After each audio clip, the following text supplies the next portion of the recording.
요한복음 14장 27절에서 31절 영원한 평안을 주신 주님이라는 말씀의 제목으로 함께 은혜 말씀을 나누고자 합니다. 요한복음 14장부터 시작되는 다락방 교훈은 공간복음의 언약 체결 장면과 같은 부분이 있습니다. 공간복음에서는 주님의 살과 피의 교제에 참여하는 예식을 주셨다면 요한복음에서는 내 평안을 너희에게 주노라는 말씀으로 언약 체결적인 의미를 말씀하십니다. 요한복음 14장 첫 부분에서 근심하지 말라, 염려하지 말라, 하나님을 믿으니 나를 믿으라는 말로 시작해서 27절 부분에서는 평안을 너희에게 주노라는 말씀으로 평안의 언약을 세우시고 확증하시는데 그 시작과 끝이 평안입니다. 공간복음에서는 새로운 성례식을 통해 언약을 새롭게 한 것처럼 요한복음은 새로운 평안을 주심으로 언약을 새롭게 하십니다. 오늘 본문 27절의 말씀을 보겠습니다. 평안을 너희에게 끼치노니 곧 나의 평안을 너희에게 주노라. 내가 너희에게 주는 것은 세상이 주는 것과 같지 아니하니라. 너희는 마음에 근심하지도 말고 두려워하지도 말라. 평안이라는 단어는 샬롬인데 그것은 히브리인들의 일상적인 인사말입니다. 그러나 예수님께서 말씀하신 샬롬은 그가 떠나시면서 평안하십시오, 안녕히 계십시오 하는 인사말이 아닙니다. 신약성경에서 사도들이 사도적인 문화를 할 때 은혜와 평강이 너에게 있을지어다 하는 말로 항상 평강을 반복해서 설명하는데 본문의 평강도 그와 같은 것입니다. 구약에서 평강은 가나안 땅에 하나님의 나라를 세우심이 그들의 안식이요 평안이었습니다. 그것은 하나님께서 당시 세상에 준 가장 큰 평안입니다. 하나님께서 그리스도를 세상에 보내시기 전에 만민 중에 이스라엘을 장자로 택하시고 그들에게 가나안 땅에 평안을 주셨습니다. 인류에게 그리스도를 보내시기 전에 주신 큰 은혜의 평안이어서 세상에 주신 가장 큰 평안입니다. 주님께서 본문에 내가 너희에게 주는 것은 세상이 주는 것과 같지 아니하다고 말씀하십니다. 이 세상이 주는 평안은 구약의 배경을 가지고 있는 평안입니다. 그런데 이 시대적인 그런 배경으로 세상이 주는 평안은 로마의 평화, 팍스 로마라고 생각할 수 있습니다. 당시 문학적, 역사적인 의미에서 로마의 평안이 가장 큰 평안이었을 것입니다. 로마의 통치 아래서 온 세계는 평안을 누렸습니다. 그래서 로마의 황제를 신으로, 제사장으로 세상에 평안을 주는 자라고 그를 높이고 칭송했던 것입니다. 그것이 역사적 배경에서 세상이 주는 평안일 것입니다. 로마가 약속한 평안입니다. 그러나 요한복음에서 말하는 세상은 로마를 배경으로 하는 세상이 아니라 이스라엘 백성을 장자로 세운 우주적인 세상입니다.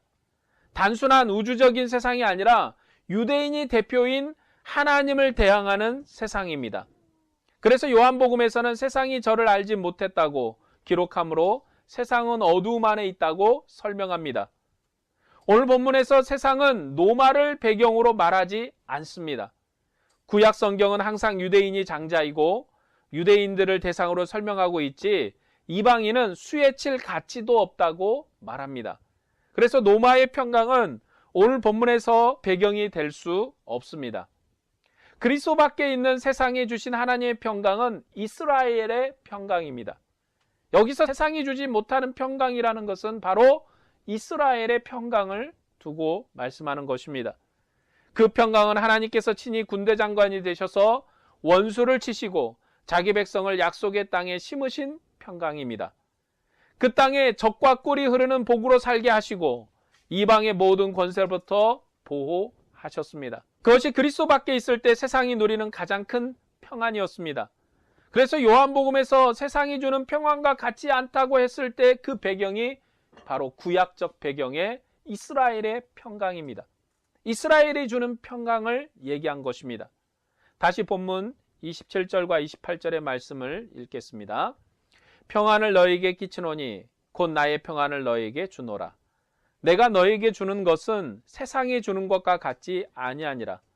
너희는 마음에 근심하지도 말고 두려워하지도 말라. 내가 갔다 너희에게 온다 하는 말을 너희가 들었나니 나를 사랑하였더라면 내가 아버지께로 감을 기뻐하였으리라. 아버지는 나보다 크심이라. 27절은 부정적인 말로 근심하거나 두려워하지 말라고 말씀하고 28절은 적극적인 말로 기뻐하라고 말하므로 27절과 28절은 서로 같은 가치를 말하는 병행 구절입니다. 28절의 말씀을 보면 내가 갔다가 너희에게로 온다 하는 말을 너희가 들었나니 나를 사랑하였더라면 내가 아버지께로 감을 기뻐하였으리라. 아버지는 나보다 크심이라고 말씀하시는데 이것이 주님이 주시는 평안입니다. 주님께서 말씀하신 평안은 고별사이거나 인사말이 아니라 자기에게 있는 평안을 제자들에게 주시는 것입니다. 주님께서 평안하라 라는 말씀은 인사말이 아닙니다. 너희 만나서 반갑습니다. 너희가 평안하길 원합니다 라는 것이 아니라 주님 안에 있는 평안을 우리에게 주시는 것입니다. 주님께서 주시는 평안은 그가 가셨다가 다시 오실 평안입니다. 그래서 주님께서 제자들에게 근심하지 말라고 하나님을 믿으니 나를 믿으라고 말씀하시므로 제자들에게 평안할 것을 말씀하셨습니다. 주님의 처음 위로가 내 아버지 집에 거할 것이 많도다. 그렇지 않으면 너희에게 일렀으리라. 내가 너희를 위하여 거처를 예비하러 가노니 가서 너희를 위하여 거처를 예비하면 내가 다시 와서 너희를 내게로 영접하여 나 있는 곳에 너희도 있게 하리라는 말씀이었습니다. 이 말씀과 28절의 말씀은 거의 일치하는 말씀입니다. 주님께서는 세상의 임금, 사단의 권세에 팔려 곧 죽게 되실 것입니다.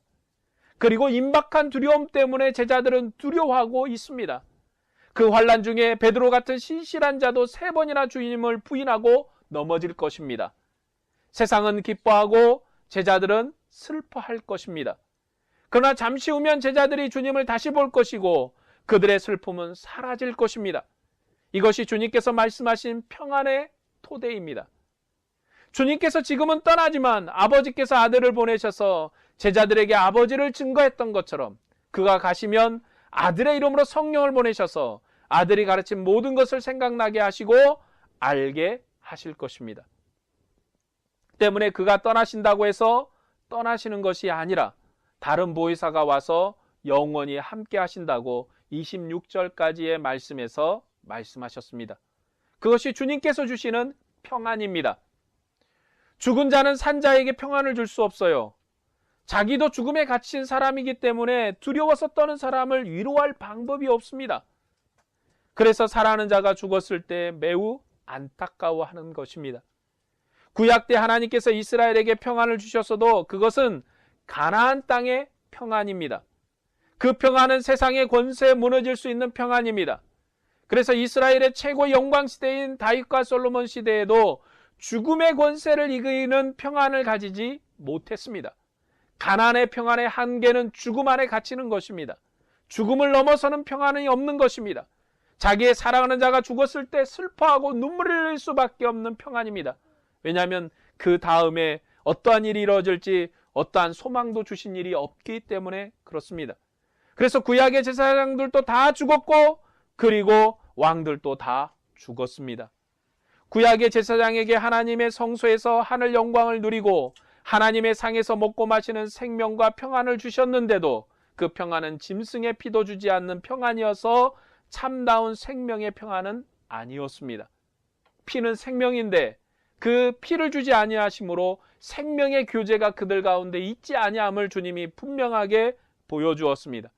주님이 성소의 피는 오직 주의 제단에만 뿌리게 하셨고 그 백성에게는 만지지 못하도록 그렇게 명하셨습니다.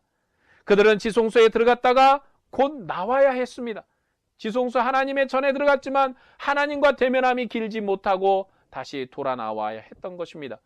제사장과 왕의 직책은 영원한 것이어서 종신직으로 대대의 혈통을 따라 산속받았지만 제사장도 죽고 왕도 죽었습니다. 그래서 계속해서 제사장들과 왕들이 나와야 했습니다. 그러나 이제 하나님께서 그 아들을 보내셨습니다. 이분은 죽음을 눈앞에 두고 제자들에게 내 평안을 너에게 주노라 말씀하십니다. 그는 죽는 것이 아니라 아버지께로 가시는 것이고 가시면 다시 오셔서 제자들을 그가 있는 초소에 함께 거하도록 하시고 그를 기뻐하게 될 것입니다. 주님께서 아버지는 나보다 크심이라고 말씀하십니다. 그것이 주님의 영광입니다. 아버지께서 아들을 보내셨습니다. 때문에 아버지는 아들보다 크십니다. 아들은 아버지로부터 보냄을 입었기 때문에 세상의 아버지를 나타내시는 하나님이십니다. 아버지께서 아들에게 자기를 알리는 모든 것은 아들의 생명과 지혜와 능력입니다. 하나님은 아들 안에서 우리 중에 오셨는데 바로 그분이 성소 가운데서 우리를 만나신 하나님이십니다. 구약의 중보자인 모세는 휘장 밖에 있었고 하나님의 영광을 보지 못했습니다. 때문에 모세에 속한 이스라엘도 그런 어두운 가운데 있었습니다. 휘장 밖에서 하나님을 보는 영광, 그것이 바로 이스라엘이 받은 영광입니다. 휘장 밖에서 두려워 떨므로 하나님을 대면하는 영광, 하나님을 보지 못하는 영광이 이스라엘의 영광이었습니다. 그러나 하나님께서 아들을 보내셨습니다. 이분은 아버지를 대면해 계신 분이시요 아버지 품속에 계신 유일하신 사랑의 대상이십니다. 그는 아버지를 보았고 아버지를 증거하시는 분이십니다. 그가 세상에 오셨기 때문에 우리들이 하나님을 보았다고 말할 수 있습니다. 그는 땅에 계셨을 뿐만 아니라 아버지 품 안에 돌아가셨습니다. 창세전에 아버지와 함께 누리던 그 영광의 자리로 돌아가셨습니다. 주님께서는 그 영광의 처소가 우리가 거할 거처라고 구약의 성소의 개념으로 말씀하셨습니다. 주님께서 아버지의 거처로 가는 것이 제자들에게 주는 평안입니다. 그것이 본문에서 말씀하신 평안입니다. 이제 교회는 땅의 성소에서 하나님을 섬기는 것이 아니라 하늘의 성소에서 하나님을 섬깁니다. 이런 평안을 구약에서 예언한 성경 구절이 있는데 이사야 9장 6절에서 7절의 말씀을 읽어드리겠습니다. 이는 한 아이가 우리에게 낳고 한 아들을 우리에게 주신 바 되었는데 그 어깨에는 정사를 메었고 그 이름은 기묘자라 모사라 전능하신 하나님이라 영존하신 아버지라 평강의 왕이라 할 것임이라. 그 정사와 평강의 더함이 무궁하며 또 다윗의 왕자와 그의 나라에 군림하여 그 나라를 굳게 세우고 지금 이후로 영원히 정의와 공의로 그것을 보존하실 것이라. 만군의 여호와의 열심히 일을 이루시리라. 만군의 여호와의 열심히 일을 이루실 것인데 장차 나타나실 메시아 구원의 왕은 전능하신 하나님, 영존하신 아버지, 평강의 왕으로 다윗의 보좌에 앉아서 그 나라를 다스릴 것이고 그 평강이 영원할 것이라고 말씀합니다. 그런데 예수님께서는요, 다윗의 보좌에 앉으신 분이 아니십니다. 그는 다윗의 혈통으로 나셨다가 성결의 영으로 죽은 자 가운데서 부활하셔서 하나님 우편 보좌에 취임하셨습니다. 그리고 그 왕권으로 천하 만민이 믿어 순종케 하는 순종의 역사를 이루셨습니다. 그는 평강의 왕으로 자기 백성을 다스리시고 그 백성은 평강의 왕으로 기뻐하게 될 것입니다. 주님께서 주시는 평안은 그가 아버지에게 갔다가 오시는 것입니다. 그는 크신 아버지께로 가심으로 그가 지상에서 나타내신 영광보다 더 큰 영광을 나타내실 것입니다. 그가 가시면 다시 오셔서 나 있는 곳에 너희도 있게 하겠다는 것이 제자들에게 주시는 평강입니다. 오늘 우리의 평강이기도 합니다. 오늘 우리는 주님과 대면함으로 믿음으로 사는 것입니다. 우리의 자리도 아버지와 함께하는 자리에 우리의 자리가 있는 것입니다. 이 평안은 세상에 있는 평안이 아닙니다. 하나님 안에 있는 평안입니다. 이것은 주님이 친히 아버지로 말미암아 죽음을 받으시고 부활하셔서 아버지 앞에 가심으로 그가 누리는 평안입니다. 땅에서 다윗 왕제에 오르는 평안이 아니라 하나님 보좌의 우편에 취임하셔서 하늘과 땅의 모든 권세를 누리는 평안입니다. 그 평안을 제자들에게 주노라고 말씀하시면서 너희는 근심하지 말라고 오히려 기뻐하라고 말씀하십니다. 주님께서 가시는 것이 제자들의 슬픔이 아니라 너희의 기쁨이라고 말씀합니다. 28절에 나를 사랑하였더라면 내 아버지께로 감을 기뻐하였으리라는 말씀을 하시는데 주님을 사랑한다는 것은 죽음이 끊을 수 없는 관계의 사랑입니다. 요한복음에서 말하는 사랑은 함께 거하는 교제입니다.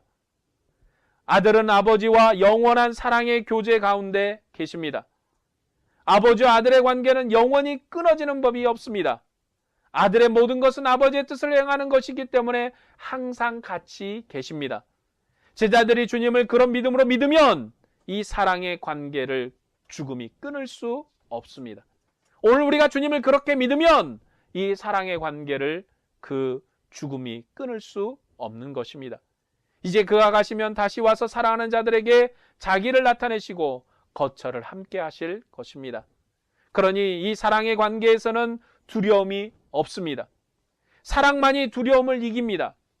완전한 사랑이 두려움을 내쫓는 것입니다. 하나님께서 우리에게 주시는 것은 두려움이 아닙니다. 구약 때는 하나님을 두려워하는 것이 경건이지만 신약은 그렇지 않습니다. 구약의 때에는 빽빽한 구름 가운데서 두려워 떠는 것이 경건이요, 휘장 밖에 있는 것이 경건이지만 지금은 그렇지 않습니다. 제사장이라 할지라도 성전에 들어가서 죽을 것인가 살 것인가를 두려워해야 됩니다. 왜냐하면 하나님이 거룩하신데 우리는 부정한 중에 있거든요. 하나님은 온전하신데 우리는 부정한 중에 주님을 대면하거든요. 그래서 두려워 떨 수밖에 없는 것입니다. 그러나 우리는 지금은 하나님의 얼굴을 대면하고 은혜의 보좌 앞에 담대히 나가는 것이 우리의 경건입니다. 하나님의 얼굴을 대면하는 것, 기쁨으로 대면하는 것, 하나님을 사랑으로 대면하는 것이 바로 우리의 경건입니다. 하나님을 두려워 떠는 것은 우리의 경건이 아닙니다. 내가 무슨 죄를 지었는가, 어떠한 범죄가 있는가, 이것을 주님이 용서할 것인가 두려워 떨면서 나의 죄에 매이는 것은 우리의 경건이 아닙니다. 우리의 죄를 용서하시고 우리를 사랑으로 품으시고 영원한 사랑의 교제 가운데 주신 그 사랑으로 우리가 주님을 사랑하는 것, 그 사랑으로 주님을 대면하는 것, 이것이 우리에게 주신 주의 경건입니다. 하나님의 얼굴을 대면하는 것이 본문에서 말하는 사랑인 것입니다. 성경에서 요한복음에서 말하는 사랑입니다. 하나님의 얼굴을 대면하는 것. 나를 사랑하였더라면 내가 아버지께로 감을 기뻐하였으리라. 그가 가시면 다시 오셔서 거처를 함께 하실 것이니까, 이 사랑의 관계가 완전할 것이니까, 그가 떠나는 것이 아니니까 기뻐하는 것입니다. 또 이 사랑은 주님의 말씀을 믿는 것입니다. 주님이 세상에서 죽으실지라도 그는 아버지께 사랑을 받은 자이기에 아버지께로 가셨다가 다시 오셔서 제자들을 영접하고 영원히 함께 거하실 것입니다. 그의 영을 보내셔서 아버지와 아들이 거처를 함께 하실 것입니다. 이것이 사랑의 관계입니다. 이 사랑의 관계를 확실히 믿으면 내가 떠나는 것이 너희에게 고통이 아니라 오히려 너희들의 기쁨이라고 말씀하십니다. 주님께서 아버지 앞으로 가시는 것이 그가 누리는 평안이요, 죽음은 그것을 깨트리지 못할 것입니다. 주님께서 죽음을 이기신 분으로서 아버지 안에 거처를 두시고 영원히 함께하는 평안을 제자들에게 주실 것입니다. 오늘 우리에게도 아버지 앞에 함께하는 이 평안을 우리에게 주셨습니다. 우리가 예수를 믿음으로 얻은 은혜가 무엇입니까? 구원 얻어 천국 간다는 그 정도의 수준이 아니라 우리가 아버지와 아들과 함께 거처를 함께하고 아버지의 품속에 내가 있고 나의 품속에 아버지가 있는 함께함의 대면이 우리의 구원인 것입니다. 우리가 하나님의 얼굴을 대면함이 우리의 구원인 것입니다. 우리가 하나님의 사랑 안에 있음이 우리의 구원인 것입니다. 그것이 주님이 우리에게 주신 큰 은혜의 구원인 줄로 믿습니다. 그리고 이 일이 시작되기 전에 주님은 이 일을 미리 말씀하신 것입니다. 주님이 죽으신다는 이 일로 그들을 근심시키려는 것이 아니라 그 일이 벌어졌을 때 그들을 믿게 하려고 한 것입니다. 그 일을 본문 29절에서 말씀하셨습니다. 이제 우리 본문 30절에서 31절의 말씀을 보겠습니다. 이후에 내가 너희와 말을 많이 하지 아니하리니 이 세상의 임금이 오겠습니다. 그러나 그는 내게 관계할 것이 없으니 오직 내가 아버지를 사랑하는 것과 아버지께서 명하신 대로 행하는 것을 세상이 알게 하려 함이로라. 일어나라, 여기를 떠나자 하시니라. 세상의 임금이 오겠습니다 라고 말씀하시는데, 다른 복음에서는 세상의 임금이 오는 것이 아니라 유다가 옵니다. 그런데 요한복음만은 유다를 전면에 세우지 않고 사단을 전면에 세웁니다. 유다에 대해서 말할 때도 사단이 그 속에 들어갔더라 말씀합니다. 다른 복음서에서는 내가 죄인의 손에 팔린다고 말씀합니다. 요한복음에서는 하나님께서 불신의 세상에 아들을 보내셔서 증거하시는데 이 세상은 어두운 세상이었습니다. 세상은 하나님을 대항해서 어둠 가운데 있습니다. 세상이 어두운 이유는 세상 임금 때문이라고 말씀합니다. 그리고 유대인이나 이방인이 다 이 세상 임금의 종이 되어서 예수님을 죽였던 것입니다. 예수님께서 죄인들에게 팔리신 것은 이 세상 임금이 온다고 말씀하시고 내게 관계할 것이 없다고 말씀하십니다. 관계할 것이 없다는 말은 두 가지의 의미입니다.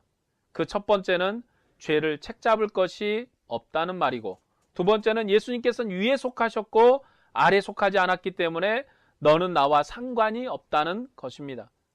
이런 내용은 요한복음 8장에서 이미 설명되었습니다. 내가 진리에 대해서 말하는데 너희들이 무엇 때문에 나를 책잡을 수 있느냐 말씀하시고 그는 무죄자라고, 예수님은 무죄하다고 말씀하고 있습니다. 요한복음의 무죄는 도덕적인 무죄가 아닙니다. 도덕적인 무죄는 누가복음이 다루는 문맥적 의미입니다. 그는 참된 의인으로 죄가 없다고 빌라도가 거듭해서 말하는 그 기록이 누가복음에 기록되어 있습니다. 또 십자가에 달릴 때 두 강도가 함께 달렸는데 한 강도가 말하기를 이 주님, 예수님은 무죄하다고 그 십자가에 달린 사람이 고백을 합니다. 그 기록이 누가복음에만 있습니다. 누가복음에서는 예수님을 완전한 의인으로 설명을 합니다. 그러나 요한복음에서는 도덕적인 문제에 강조점을 두지 않고 그는 진리에 속한 것을 강조합니다. 내가 진리를 증거하는데 그것이 내게 무슨 죄가 있다고 나를 책잡느냐고 말씀하십니다. 진리에 속했다는 것은 다른 말로 나는 위에 속했고 너희는 아래에 속했다는 말입니다. 주님께서는 죄가 있어서 죽으신 것이 아닙니다. 사단의 권세가 예수님을 십자가에 던지겠지만 그는 위에 속하신 분이기 때문에 사단의 권세 아래 있지 않습니다. 그는 본래 만물을 지으신 분이시요 하나님이시기 때문에 그는 어두움의 권세에 속하지 않으신 분이십니다.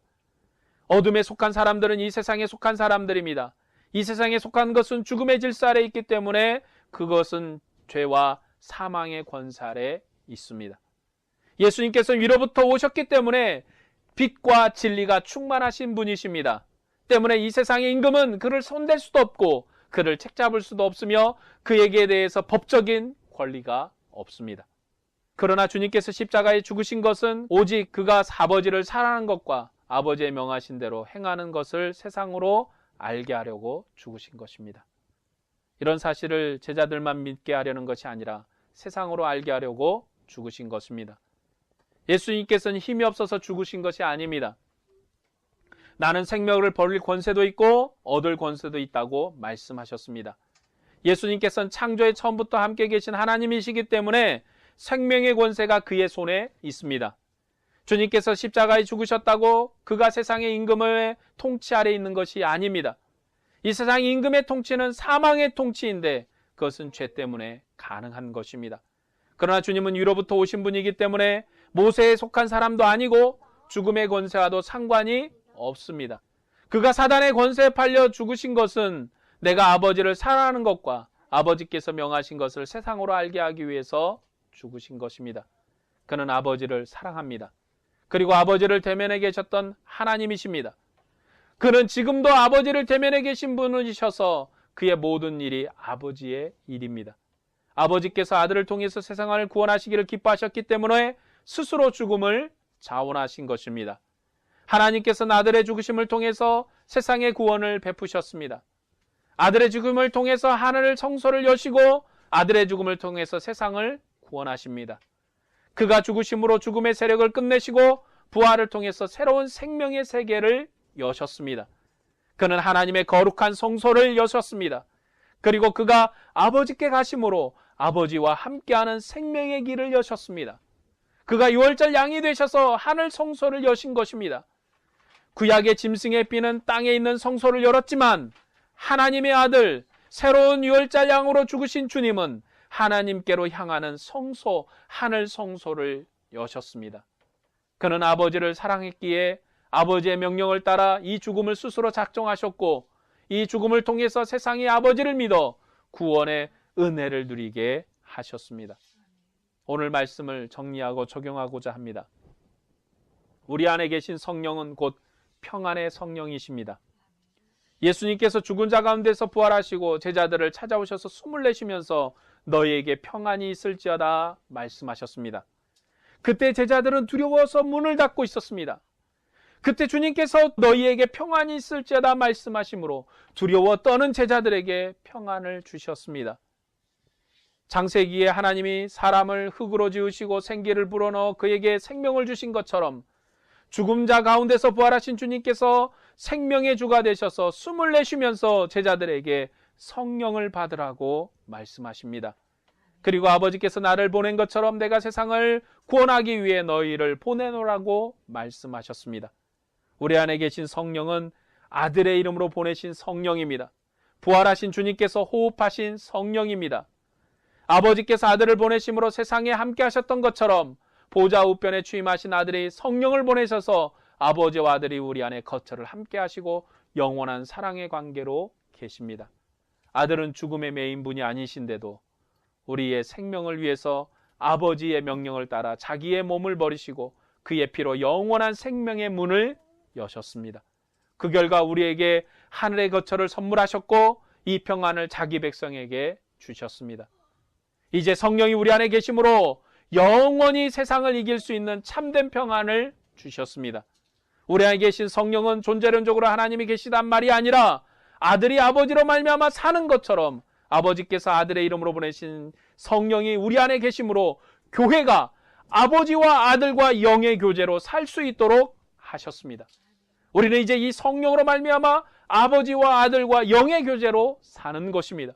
우리는 주의 영의 교제 가운데 있습니다. 이제 주님께서 우리에게 하나님 안에 생명의 교제를 누릴 수 있도록 영원한 평안을 주셨습니다. 우리는 종말론적인 구원을 받았습니다. 주님께서 주신 평안은 이전에 주셨던 평안과 다릅니다. 이 평안은 죽음의 권세가 끝났다는 의미로 다른 것입니다. 땅에 속한 것이 아니라 위에 속했다는 의미로 다른 것입니다. 또한 이 세상 임금이 손댈 수 없다는 의미로 다른 것입니다. 주님께서는 이 세상을 이기셨습니다. 그 이기심으로 이 평안을 주셨고 너희들은 근심하지 말라. 내가 세상을 이겼노라. 부활하신 주님께서 제자들에게 말씀하셨습니다. 우리는 이 평안을 얻었습니다. 죄와 사망을 이긴 평안, 죄와 사망을 이겨서 부활한 은혜의 평안을 우리에게 주셨습니다. 지금도 죽음이 왕처럼 활동하고 있어서 우리의 몸에 죽음의 그림자가 어른거립니다. 그리고 여전히 세상은 죽을까 두려워 일생에 매여 종노릇하고 있지만 생명의 주께서 우리 안에 계십니다. 그 생명의 주님께서 목자장이 되셔서 우리를 인도하시기 때문에 우리는 위에 속했고 이 세상의 권세가 우리를 손댈 수 없습니다. 이제 우리는 죽음의 권세 아래 있는 것이 아닙니다. 우리는 예수님 안에서 하나님 안에 속해서 우리의 거처가 예수와 함께 하나님 안에 있습니다. 그렇기 때문에 주님의 교회를 빼앗을 원수의 세력이 없습니다. 이러한 평안을 얻은 성도들은 어떠한 믿음의 삶을 살아야 되겠습니까? 우리는 근심하거나 두려워하지 않고 오히려 기뻐해야 합니다. 우리로 아들 안에서 하나님을 대면할 수 있는 영광을 주셨기 때문에 우리는 이 평강으로 기뻐해야 됩니다. 그리고 세상을 이겨야 됩니다. 우리 안에 계신 평강의 영은 생명의 영이기 때문에 우리는 이것으로 위로를 받을 수 있습니다. 이 세상의 것으로 위로받지 마시고 주의 영 성령으로 위로받는 우리가 되기를 원합니다. 주의 영 성령으로 위로받아야 됩니다. 승리의 주님이 교회와 함께 하십니다. 우리의 먹고 마심으로 여전히 죽음의 질서 아래에서 살아가지만 우리 안에 계신 성령은 예수님을 죽은 자 가운데서 살리신 생명의 영이십니다. 이 생명의 성령이 우리와 함께함으로 아버지와 아들의 교제 안에서 영생의 소망을 주셨습니다. 주님께서 평안의 언약을 세우셨습니다. 영원한 평안의 언약을 세우셨습니다. 하나님의 영이 함께 계심으로 죽음의 권세를 영원히 제거한 영광의 평안을 우리에게 선물하셨습니다. 그 어떤 경우에도 주님께서 우리를 떠나지 않습니다. 주님의 얼굴을 대면할 때까지 주님의 교회를 붙드실 것이고 그의 영광을 우리에게 선물하실 것입니다. 그렇기 때문에 우리는 주님이 오실 때까지 이 복음을 전해야 합니다. 우리 안에 거하신 성령은 평안으로 날마다 우리에게 주시기 때문에 우리는 세상을 이겨야 합니다. 우리 모두가 하늘의 기쁨과 영광으로 살아가기를 주의 이름으로 축복합니다. 기도하겠습니다.